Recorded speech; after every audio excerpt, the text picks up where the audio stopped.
J'ai vu arriver aussi dans l'assistance virtuelle Raphaël Legrand et Jean-Marc Chouvel. La présence de Raphaël est une transition parfaite pour vous présenter Bertrand Porot, professeur émérite à l'Université de Reims, Champagne, qui fut en délégation au CNRS, accueilli à l'IREMUS pour un projet de recherche qu'il va nous expliquer.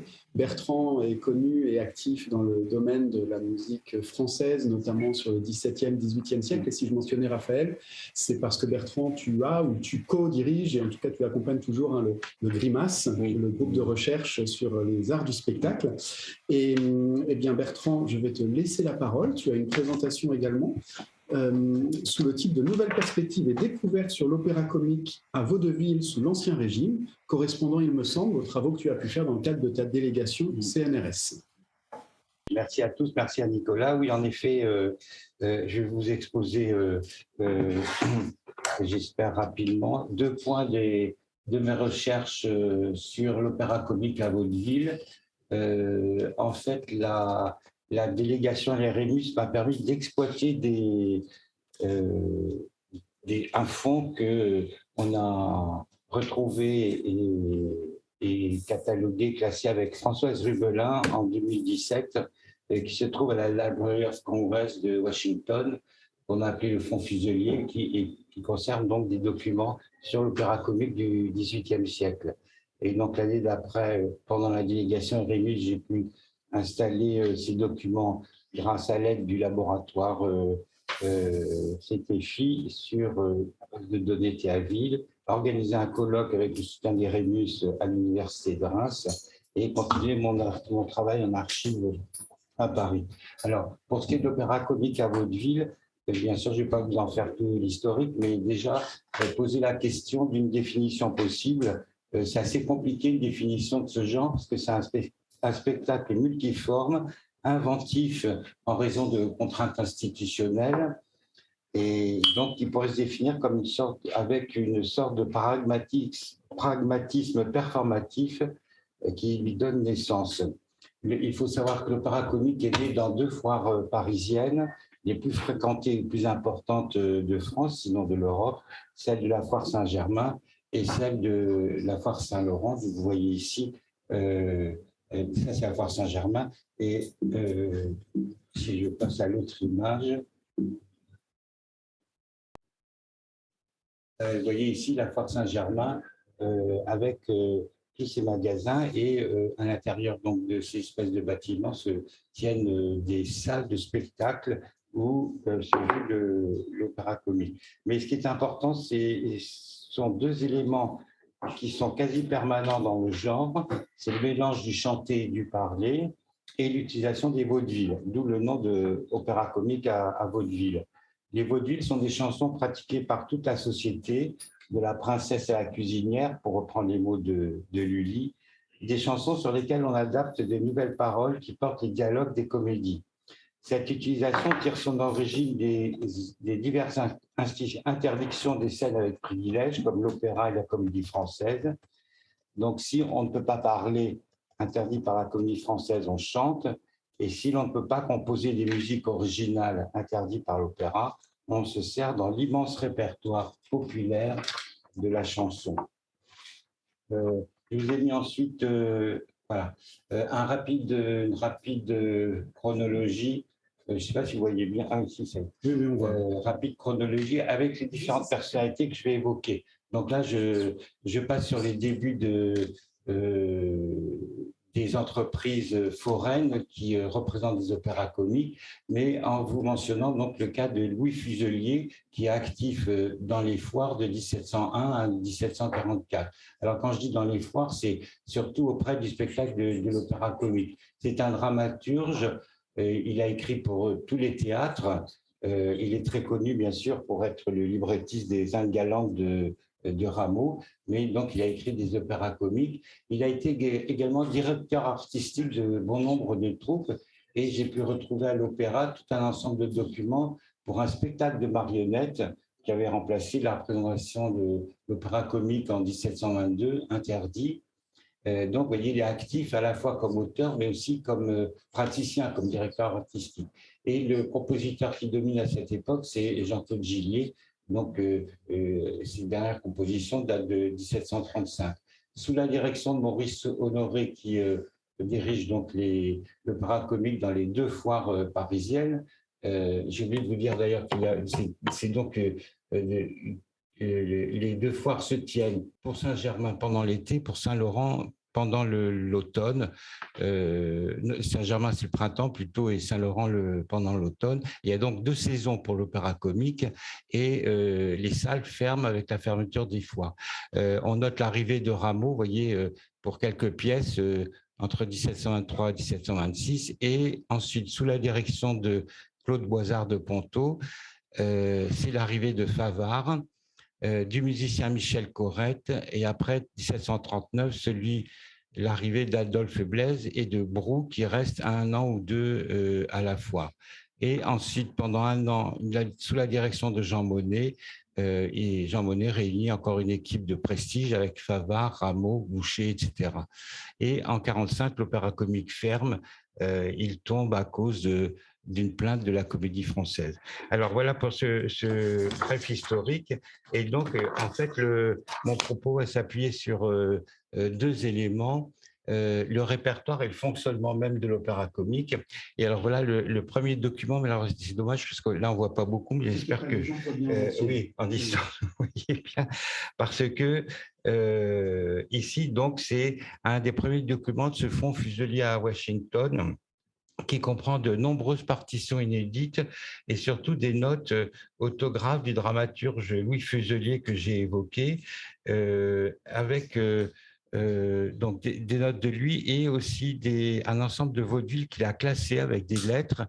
Et donc, c'est Françoise Rubelin qui a expertisé son écriture. Donc, je m'appuie sur son expertise pour vous dire que quand les documents seront de Fuselier ou non. Là, en fait, c'est une partie de violon. Je ne sais pas si vous la voyez, et qui provient de ce fonds.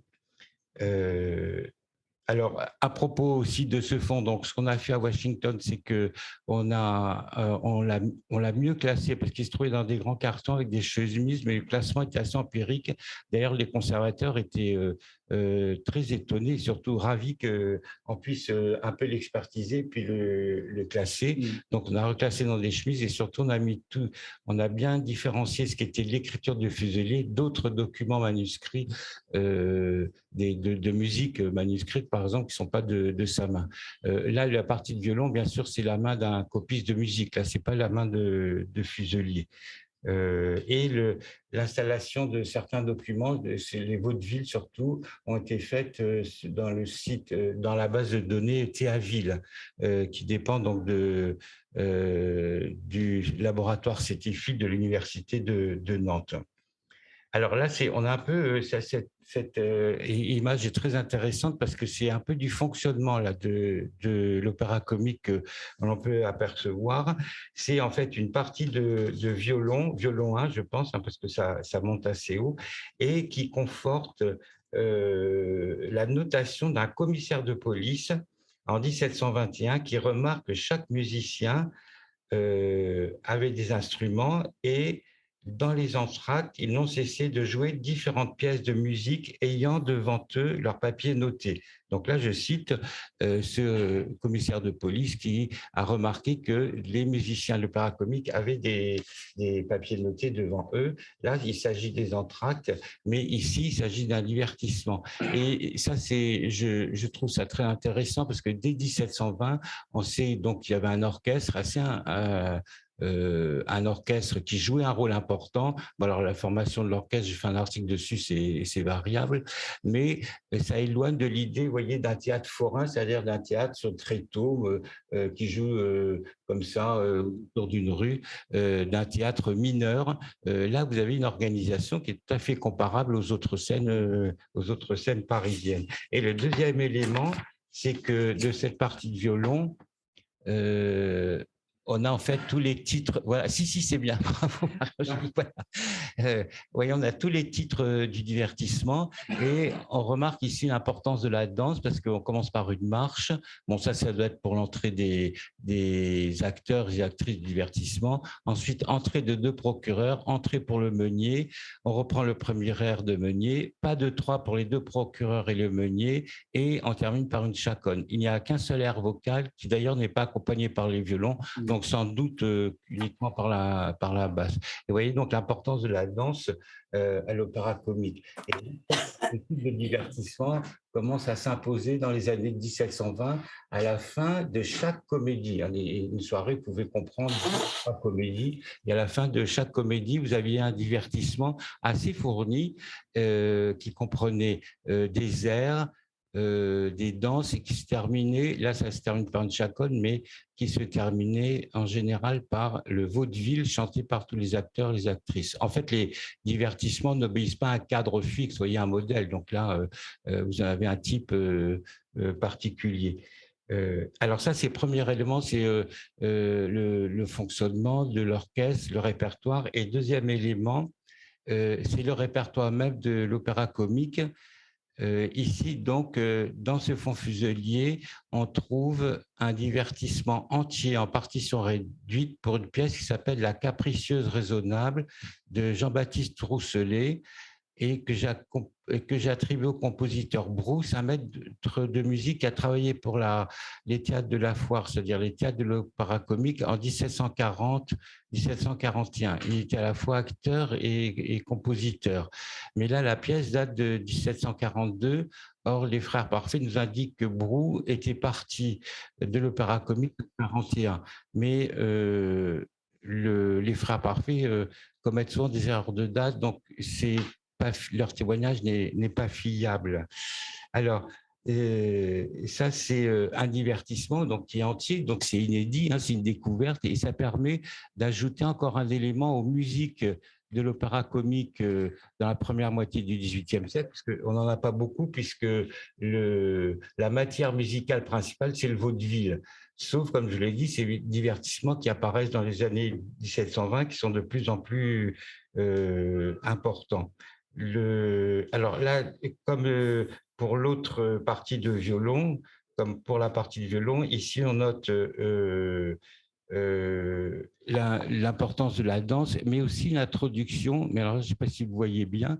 Ici, le divertissement commence par une marche et ensuite une ariette chantée par une voix de dessus, et tout à fait dans le style italianisant qu'on trouve dans les scènes parisiennes à ce moment-là, évidemment chez Rameau, hein, mais qui avait commencé à voir Rameau, puisque les ariettes s'introduisent au début du XVIIIe siècle.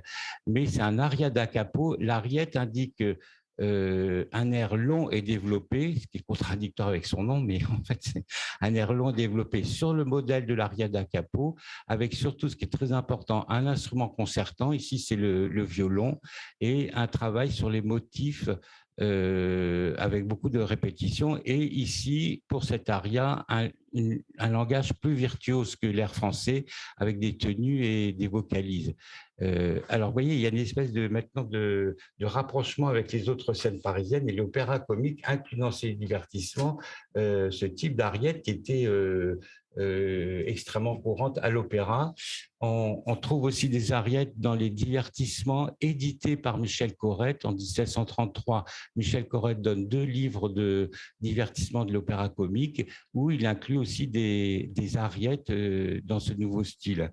Alors, l'attribution à Brou, c'est parce qu'en fait, c'est le seul compositeur que j'ai pu retrouver à cette époque.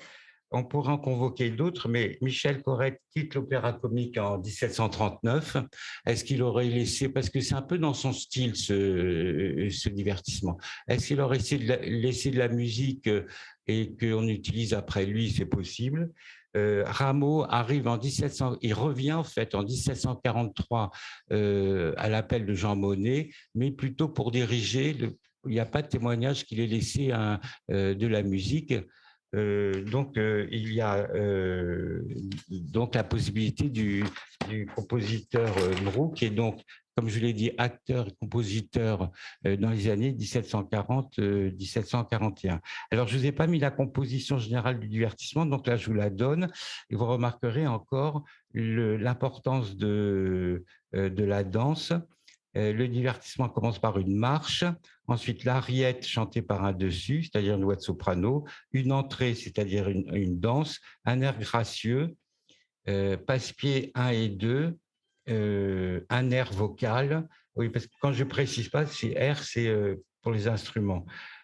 Passe-pied 1 et 2, air vocal, tambourin 1 et 2, un duo pour 2 voix de dessus, une gigue, un air vocal qui est le vaudeville final, et dont j'ai pu retrouver les paroles chez le Frère Parfait, et on termine par une contredanse. Alors, ouais, cette fin avec le vaudeville final et la contredanse est typique du répertoire de l'opéra comique, c'est-à-dire que tous les acteurs et actrices rassemblés, avec des danseurs et des danseuses, chantent des couplets du vaudeville, et puis ensuite terminent par un branle ou une contredanse. C'est une danse collective extrêmement entraînante et réalisée par tous. La musique de ce divertissement est assez intéressante. Elle est proche du style de Rameau de ses contemporains, comme ou des Pré-Ramis, par exemple, comme Stuck ou Montclair. Donc, je ne vous détaille pas, parce qu'il faudrait plus de temps, je ne vous détaille pas tout le caractère musical, on pourra le faire après si vous voulez. Mais ce qui est important, c'est que j'ai comparé cette partition avec une partition éditée de Brou. Alors non, voilà un exemple quand même, si voilà, un exemple de la capricieuse raisonnable, c'est le tambourin 1. Vous voyez ces mélodies ici, voilà. Ici, c'est une mélodie cartelée, oui, avec des grands intervalles comme ça, qui rappellent un peu le langage de cette époque, celui qui est utilisé par Rameau. Et donc, en comparant avec une partition éditée par Brou, donc là, c'est sous son autorité, il s'agit de la noce du village, ballet pantomime dansé sur le théâtre de l'Opéra Comique Foire Saint-Germain le 20e février 1741 par Monsieur Brou, maître de musique. Et on a son adresse. En fait, cette partition m'a un peu déçu. J'ai trouvé l'écriture plus conventionnelle, plus proche d'un style, par exemple celui de Gillier, vous voyez, du début du XVIIIe siècle, comme par exemple ici ce tambourin, vous voyez, si on le compare, c'est beaucoup plus conjoint, c'est plus prudent, on va dire, on pourrait dire comme mélodie, bien qu'il fasse, il y a un effet d'orchestration intéressant, puisqu'il y a des petites flûtes et, et sans doute un deuxième violon avec la basse. Donc, il y a une différence de style entre les deux partitions, et l'attribution de ce divertissement à Brou reste hypothétique. Soit c'est un autre compositeur, mais alors là, c'est très difficile de le savoir, soit Brou, tout d'un coup, a eu un éclair de génie et il a fait un saut stylistique pour sa partition de La capricieuse raisonnable. Mais voyons, on reste dans des hypothèses. Bon. En tout cas, ce qui reste, c'est que ce sont des témoignages des musiques jouées à l'Opéra Comique entre les années 1730 et 1740, qui montrent donc un spectacle beaucoup plus étoffé, avec de la danse, des danseurs professionnels. Il y a même, ils sont engagés, vous voyez, par spectacle, bien plus étoffé et riche que ce qu'on pensait jusqu'à présent. Alors, j'en viens au troisième élément de ce fond, sont les vaudevilles. Alors, ça, c'est très intéressant parce que, en fait, là, les vaudevilles, là, je vous ai mis l'adresse de Théaville. Dans Théaville, c'est un peu compliqué parce qu'il faut aller dans Vaudeville, ensuite Source, et là, vous apparaissent les vaudevilles conservés dans ce fonds Fuselier. Alors, ce qui est intéressant pour les vaudevilles, c'est qu'ils sont classés par Fuselier lui-même avec des lettres, et Fuselier les a réunis, alors, soit pour une utilisation dans l'opéra comique, soit également peut-être pour les envoyer à un éditeur pour les publier. Parce que les vaudevilles choisis, il y en a beaucoup qui sont assez, comment on pourrait dire, et qui sont contemporains, qui datent de l'époque où Fuselier est actif, et assez raffinés. Et par exemple, il y a 2 vaudevilles sur des pièces de clavecin de Couperin, La Voluptueuse du premier livre et puis Les Délices du deuxième livre. La voluptueuse, je l'ai retrouvée dans un chansonnier manuscrit, donc elle circulait déjà, mais en revanche, les délices, c'est un inédit. On ne savait pas jusque-là que les délices avaient été parodiées en vaudeville. Mais alors, il y a un vaudeville qui est particulièrement intéressant. Oh, qu'est-ce qui s'est passé? Particulièrement intéressant parce que on peut vraiment penser que la musique est de Fuselier lui-même. David Trott, dans son article sur Je suis le parrain de l'opéra comique. Alors, Je suis le parrain de l'opéra comique, c'est pas de David Trott, c'est de Fuselier lui-même, hein. Il a expliqué que c'est lui qui avait vraiment insufflé une force au genre. Dans cet article, David Trott donc donne un document d'archives où Fuselier déclare qu'il a composé de la musique et donne les paroles sur un air de Sarabande de moi. Alors, vous voyez ce qui est entre crochets, là, en fait, ça vient d'un document d'archives et on a retrouvé dans le fond Fuselier cette sarabande où là, on voit nettement que les notes de musique ne sont pas de la main d'un copiste professionnel, c'est très maladroit. D'ailleurs, ce n'est pas mis au propre parce qu'il y a une rature, vous voyez, au deuxième système. Mais en revanche, le titre, là, on ne voit pas très bien, donc vous croyez sur parole. Le titre est de la main de Fuselier, hein. Sarabande et Sarabande gracieusement, voilà. Donc là, je voulais noter, et puis j'ai mis les paroles que Fuselier donne dans le document d'archives, mais sans la musique, sous la musique, et donc alors, on ne peut pas dire la prosodie, mais le nombre de syllabes colle avec le nombre de notes. La prosodie, elle épouse le rythme de sarabande que Fuselier va absolument avoir, c'est-à-dire et des fois, ça donne un petit peu des maladresses prosodiques. Et au deuxième système, il y a quelque chose de curieux. Je me demande si c'est pas trompé de tessiture parce que on atteint le si aigu et c'est très rare dans les vaudevilles. C'est haut comme tessiture. Le maximum en général c'est sol, vous voyez, au-dessus de la portée. Alors là, si vous voulez, on peut l'écouter parce que je l'ai. Alors excusez-moi, c'est synthétique, hein, c'est le Musescore qui me donne ça. C'est pas joli, mais ça donne une idée.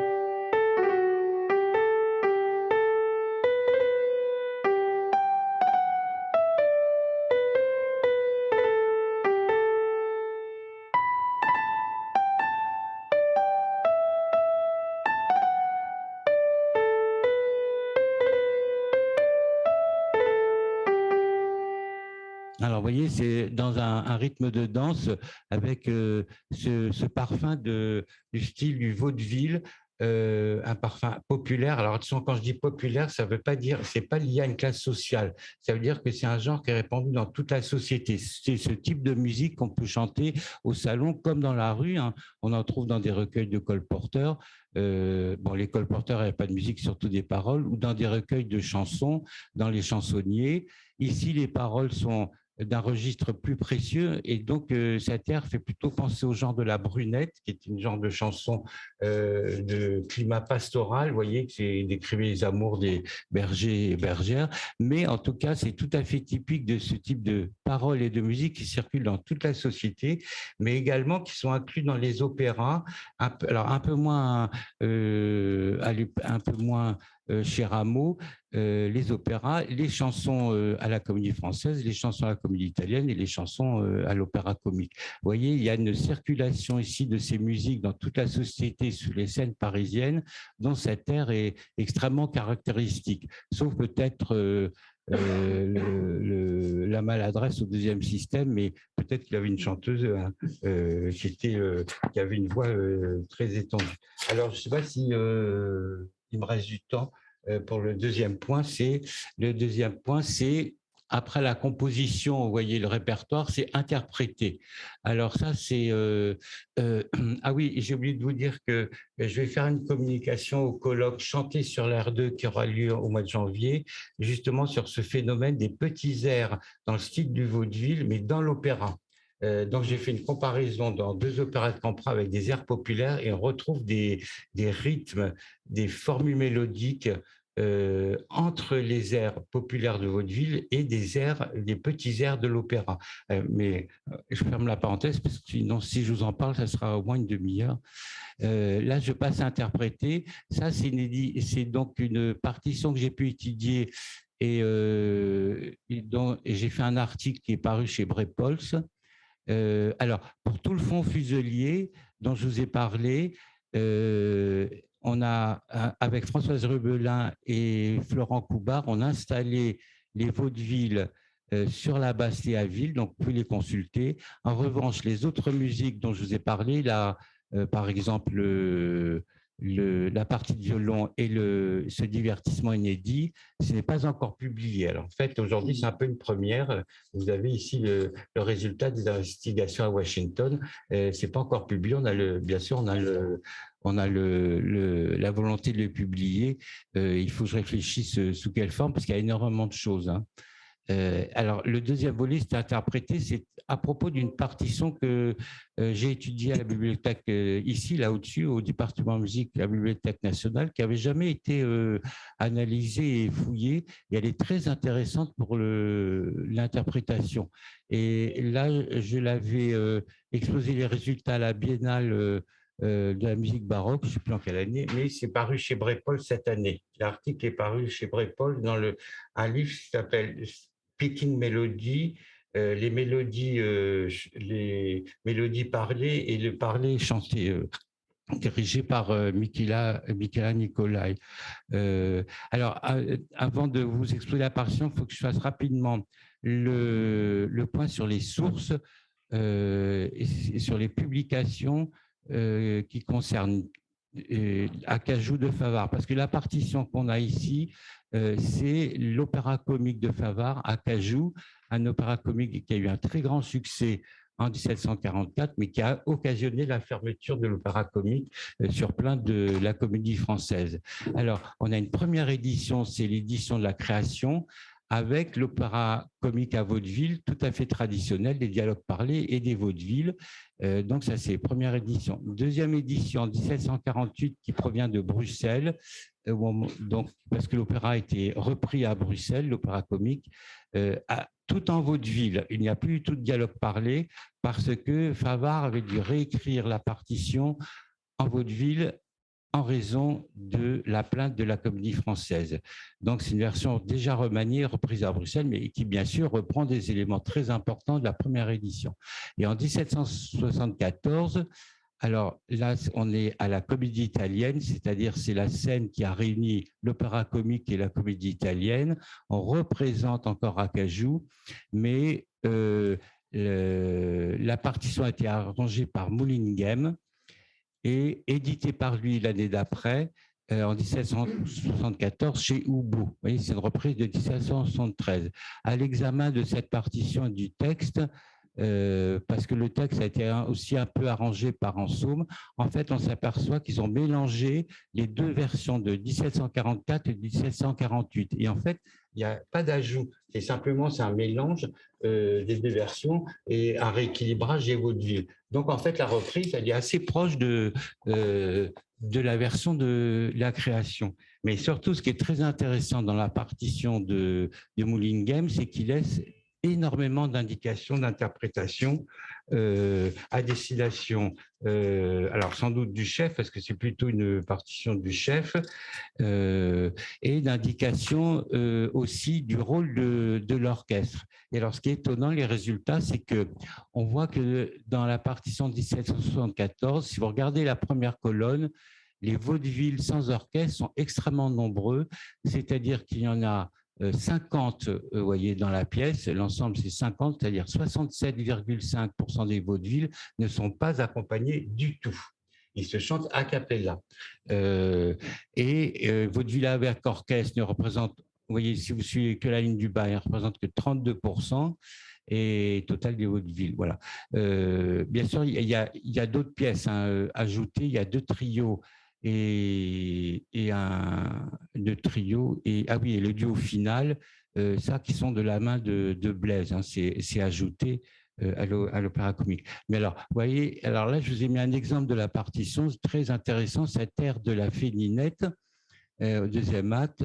Et dans l'édition, ce qui est une édition gravée, il est bien indiqué, l'orchestre donne le ton de la mineur et le reste n'est point accompagné. Et alors, vous voyez ce que fait l'orchestre, en fait, c'est le premier violon qui donne un accord de la mineur, et après, il y a tout ce chant a cappella. Ce qui est intéressant aussi, c'est ici cette indication d'interprétation. Ici, la chanteuse doit débiter. Alors, qu'est-ce que veut dire débiter? En fait, c'est Rousseau, Jean-Jacques Rousseau, dans son dictionnaire de musique, qui nous donne la définition. C'est presser à dessein le mouvement du chant et le rendre d'une manière approchante de la rapidité de la parole. Vous voyez, en fait, débiter, ça veut dire que c'est comme une espèce de récitatif. Alors, en fait, vous voyez, vous avez des vaudevilles. Beaucoup de vaudevilles devaient se chanter a cappella et certains ont la fonction d'un récitatif. Dans cette partition, il y a aussi un autre aspect qui est très intéressant, c'est l'expression qu'on doit donner à certains airs. Alors, bien sûr, c'est assez comique, hein, cette pièce, c'est une pièce merveilleuse parce qu'il y a des enchanteurs, des enchanteuses, il y a des talismans, des objets magiques, mais comme un merveilleux, on pourrait dire, comique. Et ici, vous avez, c'est l'enchanteur, alors j'arrive jamais à prononcer son nom, bon, enfin un enchanteur qui doit endormir l'héroïne et lui récite un conte, et en fait, en récitant le conte, il s'endort lui-même. Alors, donc, il doit le faire niaisement d'abord. Donc, il était une fois, et puis à la fin de son conte, il doit le faire en bâillant.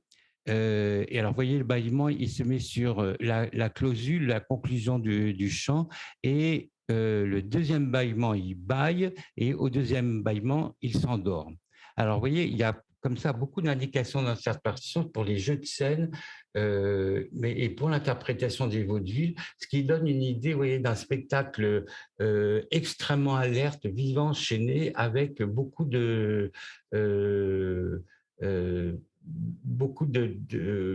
d'expressivité. Voilà. Alors, c'est donc...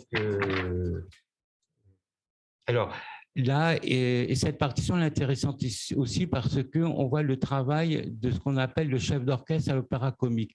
En fait, le travail de Mullingen, c'était plutôt un travail d'arrangeur parce qu'on a on a les vaudevilles accompagnés. Et donc là, on a la chance pour cette partition d'avoir les parties séparées qui sont conservées à Toulouse. Donc on peut voir comment ils ont accompagné les vaudevilles. Et ce qui arrive très souvent, c'est que le premier violon double la partie de la chanteuse ou du chanteur, et ce qui n'est pas forcément systématique hein, dans les autres exemples qu'on a. Et le deuxième violon est un peu plus indépendant. Là-bas, c'est du contrepoint, note contre note. Vous voyez, c'est un accompagnement efficace. Il faut que ça marche dans le spectacle.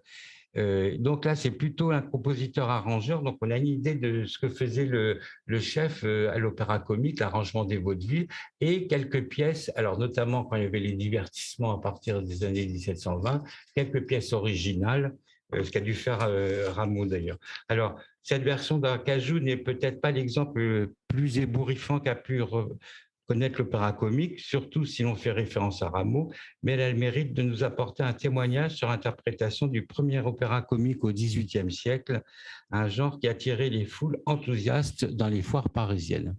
Voilà, je vous remercie de votre attention.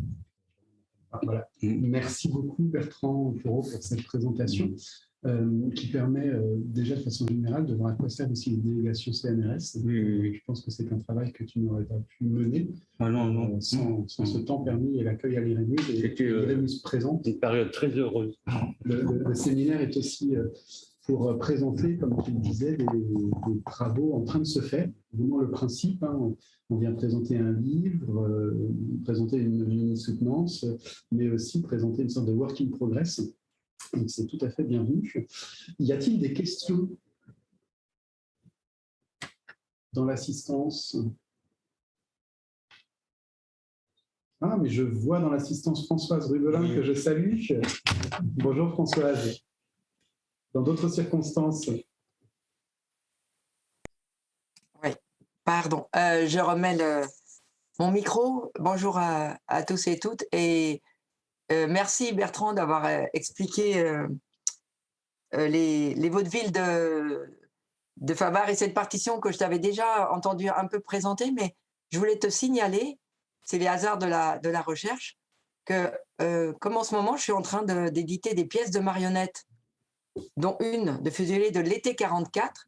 Il semblerait qu'en août 44, mais j'ai peut-être mal entendu parce que le son était très très mauvais pour moi. J'entendais un mot sur deux, donc excuse-moi si tu l'as dit. Mais je vois que dans la Ligue des opéras de Fuselier, que je date de août 44, eh bien, il y a l'allusion à la refonte en vaudeville. Et donc, ça voudrait dire, en tout cas, que les marionnettes peuvent se moquer de ça avant 48 à Bruxelles.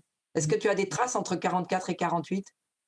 Ah ben non, justement, parce que Favart est parti, il part en 45 avec Justine Favart et ils sont récupérés par c'est Maréchal de Sac, hein, c'est ça. Ils sont à Bruxelles. Ouais, Non, mais non, il n'y a rien du tout.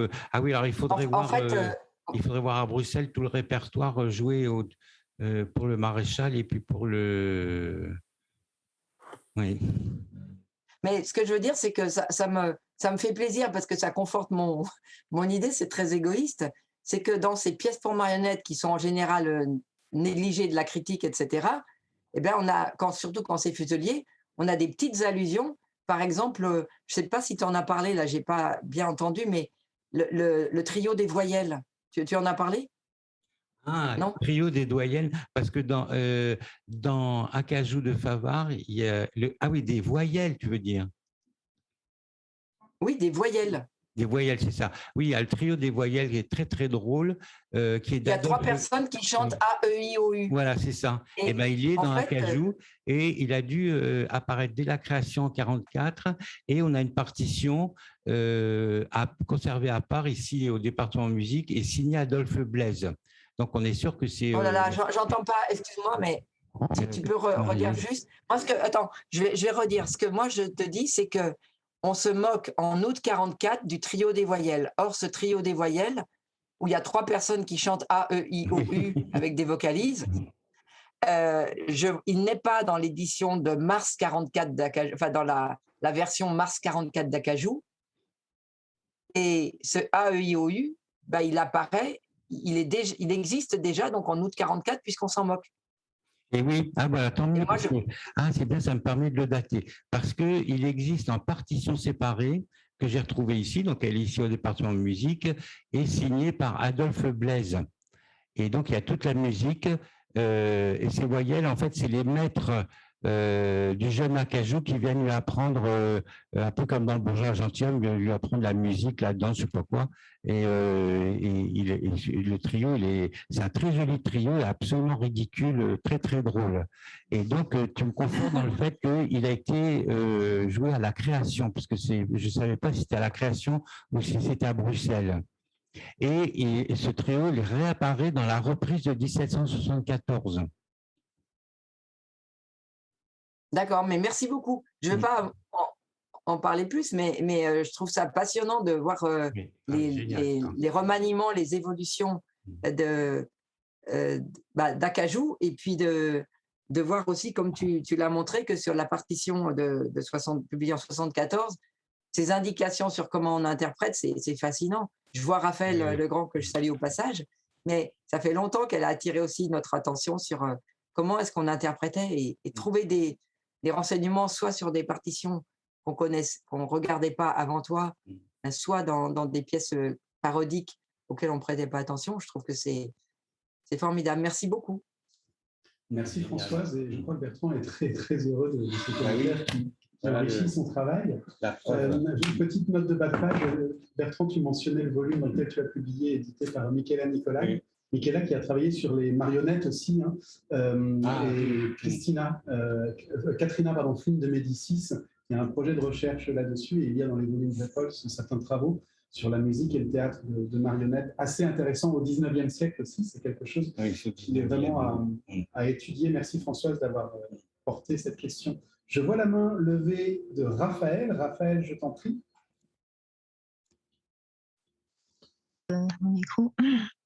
Merci beaucoup Bertrand. Alors ça n'a pas été très facile de t'entendre. Il y avait on avait l'impression d'être chacun d'un côté d'un grand tuyau en plastique, là. Ça aurait pu faire un gag d'opéra comique, mais on a réussi à t'entendre malgré tout.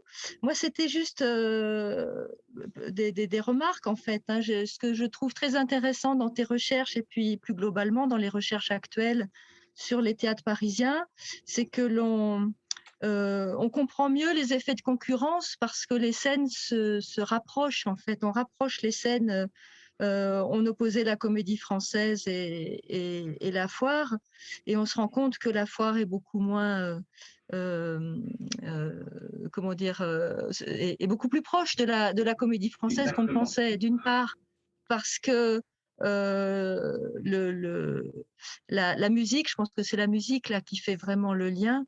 Il y a des divertissements musicaux qui sont importants. Ça rapproche de l'opéra, mais ça rapproche aussi de la Comédie Française que Mathieu Franchin étudie en ce moment, et il montre bien qu'il y a beaucoup de musique aussi, et des musiques qui, avec à la fois quelques danses et puis un air à vocalise par exemple, qui crée un divertissement, des musiques qui ont une fonction parfois qui est assez proche de celle des théâtres forains, en dehors de la question du vaudeville, hein, mais plutôt du divertissement original. Et en t'écoutant, je comprenais mieux aussi la concurrence, parce que c'est vrai que on a l'impression à lire les œuvres que c'est des répertoires totalement différents qui pourraient être complémentaires, mais en fait, sur le plan du spectacle, il y a une réelle concurrence. J'ai trouvé ça vraiment très intéressant. Et puis, évidemment, la partition de Moulinguin sur Acajou. Alors, c'est vrai, c'est 1774, il faut imaginer, rabattre ces techniques sur les années 40, voire les années 20, c'est toujours difficile, mais c'est quand même extrêmement précieux. Je pense qu'on pourrait vraiment faire des ateliers d'interprétation de l'opéra comique en vaudeville à partir de ça. Ouais.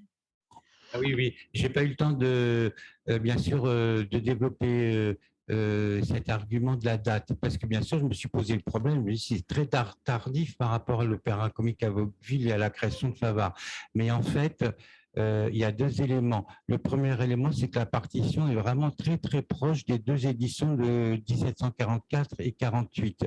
Et le deuxième élément, c'est qu'on a des témoignages avant 1774, plutôt au milieu du siècle, de spectateurs, c'est dans le Mercure, hein, il y a un témoignage d'un spectateur qui parle d'un petit récitatif sans accompagnement pour l'opéra comique. Vous voyez, on a des témoignages de vaudeville sans accompagnement, et David Charlton a travaillé aussi là-dessus. Donc, je pense que le fait que cette partition soit aussi complète, c'est que peut-être qu'à l'opéra comique, qui était là maintenant la Comédie Italienne, on avait perdu ce métier du vaudeville non accompagné ou de cette pratique, parce que il y a aussi des spectateurs qui se plaignent de l'importance du nouvel opéra comique. Alors c'est celui qu'on connaît maintenant, c'est-à-dire avec des musiques originales.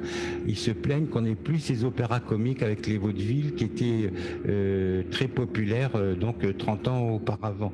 Donc il est possible que ce soit, parce que de 44, vous voyez, 45, 50 à 74, ça fait quand même 25 ans, il est possible que ce soit perdu chez les interprètes, mais ça reste mystérieux cette partition. Pourquoi il y a autant d'indications?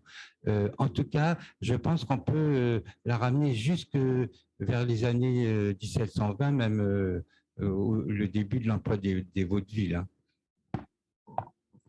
Et je pense vraiment, c'est passionnant. Hein. Il faut que ces recherches soient connues des ensembles, des petits ensembles valeureux qui montent des opéras comiques et qui recréent un peu de toutes pièces la musique, et souvent avec cette idée qu'il y aura un accompagnement continuellement. Et c'est vrai que ça doit changer complètement le rythme et en dramatique. Plus, il n'y a pas de clavecin. C'est passionnant. Merci beaucoup. Merci beaucoup, Raphaël. Merci, Bertrand. Je vois également la main levée de Jean-Marc Chouvel, je t'en prie. Ah, je ne le vois pas. Tout en haut à gauche, regarde. Jean-Marc, c'est à toi. Oui, bonjour Bertrand. En fait, je vais te poser une question de béotien, parce que tu as parlé de sources, alors c'est ma curiosité du Sud-Ouest, hein. Tu as parlé de sources à Toulouse, parce que c'est vrai que vous parlez toujours de tout ça à Paris. Et qu'est-ce qui existe en province, en fait, exactement? Est-ce que c'est des duplications? Est-ce qu'il y a d'autres pôles ou c'est vraiment uniquement parisien? Oui, ah oui, c'est une très bonne question. Alors, à Toulouse, ce sont il y a la partition générale, dont je montre un exemple, et les parties séparées pour l'orchestre. Tu as raison, c'est peut-être pour une représentation dans un théâtre de Toulouse. Alors après, les sources, mais en fait, pour la musique, on a très peu de sources. Donc, ce sont des éditions générales, sont des éditions, ou alors des chansonniers manuscrits. Alors, pour les éditions, elles sont conservées un peu partout en France, puisque le théâtre de la Foire, par exemple, de Le Sage et d'Orneval, où il y a des airs notés sans basse, on en trouve à Reims, par exemple. On trouve cette édition à Reims. Et après, les chansonniers manuscrits, c'est plutôt parisien. Ça émane de milieu parisien. Mais je ne sais pas, là je voudrais pas dire de bêtises. C'est possible qu'il y ait des chansonniers aussi, en province. Alors, il y a un ensemble très important, c'est à Troyes, parce que là, il y avait une imprimerie qui éditait la Bibliothèque Bleue. C'était des recueils de chansons de colporteurs, mais sans musique. Alors là, ils en conservent beaucoup. Donc oui, mais tu as raison, je pense qu'il doit y avoir beaucoup dans les bibliothèques de province parce que l'opéra comique circulait. Hein. D'ailleurs, Gros, c'est très intéressant ce qu'il marque dans son ballet pantomime parce qu'il indique que sa musique pourra servir à des troupes de province s'ils veulent jouer un divertissement. Donc ça circulait énormément. Ok, merci. Merci Jean-Marc. Raphaël, je vois que tu as relevé la main. La province t'interpelle sûrement. Voilà, la province m'interpelle parce que je travaille là-dessus en ce moment. Et en fait, pour compléter ce que vient de dire Bertrand, c'est que à Paris, il y avait suffisamment de public pour plusieurs théâtres avec plusieurs genres, l'opéra, la comédie française, enfin la tragédie, la comédie parlée et puis l'opéra comique. Et en province, même dans des grandes villes comme Lyon, il y a un problème de public. Et donc, en fait, ce sont des troupes polyvalentes qui jouent tous ces répertoires. Et j'ai vu le cas d'une chanteuse qui avait chanté à l'opéra dans les chœurs et qui était engagée au théâtre de Lyon dans les années 1740. Et en fait, elle devait chanter l'opéra et l'opéra comique. Et en fait, elle n'a pas voulu chanter l'opéra comique parce qu'elle trouvait que c'était pas son standing, parce qu'elle venait de Paris où elle chantait que l'opéra et certains concerts où elle chantait que l'opéra. Alors qu'en fait, à Lyon, il fallait qu'elle change. Elle répond qu'en fait, c'est pas le même métier de chanter, de jouer ses rôles d'opéra comique ou de jouer ses rôles de l'opéra. Bon, elle se plaint, mais ça veut dire que les autres le faisaient. Voilà, il y avait ce côté polyvalent. Voilà, et Pierre Pascal propose de couper les caméras pour améliorer la bande passante parce qu'on s'entend très mal. Voilà. J'ai fini. Merci Raphaël. Bertrand, tu veux réagir à cette remarque? Oui, non, c'est très intéressant. J'ai noté. Merci. Et Raphaël, merci. Les provinces te remercient. Alors, je vous fais part d'une petite réflexion face à nos formats hybrides et en visio.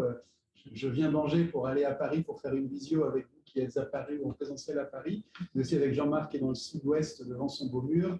Françoise, je ne sais pas où tu es, Bertrand, enfin voilà. Ça nous permet des mélanges comme ça et des constellations géographiques assez particulières de mise en abîme. J'aurais une petite question, Bertrand, très rapide sur l'histoire de la composition et de l'acquisition par la Bibliothèque du Congrès du fonds Fuselier. Très, très rapidement. Si en fait, peut-être Françoise se rappellera le nom, mais c'est un conservateur de Washington de cette librairie au début du XXe siècle qui faisait des nombreux séjours à Paris et qui dans les ventes achetait tout ce qu'il pouvait comme musique du XVIIIe siècle. Mais donc il a acheté par lot, mais je ne crois pas qu'il se soit rendu compte qu'il y avait des autographes de Fuselier. Parce que ce que je ne vous ai pas dit, mais il faudrait que Françoise fasse un exposé là-dessus, puisqu'elle l'a travaillé, il y a des notes pour un livre sur la danse de Louis Fuselier. Donc il a acheté ça comme ça, et après c'était mis dans des dossiers là, comment c'est, des chemises un peu comme il le pouvait. Et oui, c'est très curieux ça, qui est tout cet ensemble, mais quand même c'est bien parce que c'est autour de l'opéra comique, les cartons. Merci Bertrand. Françoise qui est à Nantes, peut-être un jour présenter les autres aspects de ce fonds, ça serait enrichissant pour nous. Oui, je veux juste te dire qu'il s'appelle Oscar, notre ami, qui en 1900, vers 1900, on ne sait pas combien, 10 ou 20, est venu tout acheter. Et la conservatrice du fonds nous a dit que début 20e siècle, la Library of Congress, donc comme la Bibliothèque nationale pour les États-Unis, se rend compte qu'ils n'ont presque rien en musicologie, et ont donné énormément d'argent à Oscar pour aller en Europe en disant achetez tout ce que vous trouvez de musique. Et alors, ce que Bertrand a, enfin, j'ai pas pu entendre le début. Je me demande si c'est pas là où vous posez parce que ceux qui parlent de chez eux, on les entend très bien. Donc, est-ce que c'est pas l'endroit où vous posez votre capteur de micro dans la salle où vous êtes qui fait un problème? Vous avez une petite boule micro, c'est ça? Oui, non, ça ne doit pas être ça. Quand on la rapproche de ceux qui parlent, on entend mieux ou pas? Oui. Non? Ça doit être ça. Hein? Non, c'est Internet le problème. Non, on a un problème de bande passante. On a un réseau qui n'est pas très performant. C'est pour ça que Russe va déménager dans quelques mois, en espérant une D'accord. Alors, donc, le fameux Oscar, ce que je voulais dire, c'est que, je vais le dire là, comme ça je l'ai dit et je peux mourir tranquille. C'était. Mais pardon, Bertrand, parce que moi, je suis arrivée, tu venais de commencer, tu l'as peut-être dit. Il y a des sortes de chemises de fuselier avec, ça, tu as dû le dire, des partitions où on voit, où moi, j'ai reconnu sa main, non dans l'écriture des notes, mais juste dans les A, B, D et D'. Et ce qui se trouvait que je connaissais bien son écriture et ça. Et puis, je me suis dit, mais comment ça se fait qu'on dirait vraiment une base de données? Il s'est fait sa base de données de vaudeville. On ne sait pas exactement pourquoi. Mais je me suis dit, un jour, on trouvera où sont les C. Et tu en as parlé, Bertrand? Tu as parlé des chemises. Oui, mais j'évoquais le fait aussi que Fuselier pouvait aussi récolter des vaudevilles pour les passer à l'édition, parce qu'on a un exemple il y a dans les recueils un recueil édité à La Haye où il y a une préface qui indique que l'éditeur a des correspondants à Paris qui recueillent pour lui les plus beaux vaudevilles du temps. Et donc, David Trott, il avait mis que Fuselier pouvait être le ramasseur de vaudeville, comme ça, pour un éditeur hollandais. Donc, ça, c'est très intéressant. Oui, mais ce que j'ai trouvé, là, c'est que justement, on a à peu près 50 A, 50 B, 40 D et 40 D'. Et puis, je me disais, un jour, on trouvera où sont les C. Et cette année, j'ai trouvé complètement par hasard, ils sont aux Archives nationales. Donc, le morceau qui manque, il est aux archives. Donc, on voit bien que celui qui est venu, c'est un super puzzle que je suis en train d'essayer de construire en ligne sur le site du CTFI, mais ce n'est pas encore ouvert et Bertrand y participe. C'est d'afficher toute cette collection qui était dans un désordre pas possible, puisque ça n'était même pas classé à la suite, hein, c'était des grosses boîtes. Et puis, ça sera formidable de mettre tous les musicologues qui le souhaitent sur l'enquête, quel est le rapport entre tous ces airs. Mais voilà, on sait où le puzzle est terminé, on sait où est la lettre C. Voilà, c'est tout. Merci.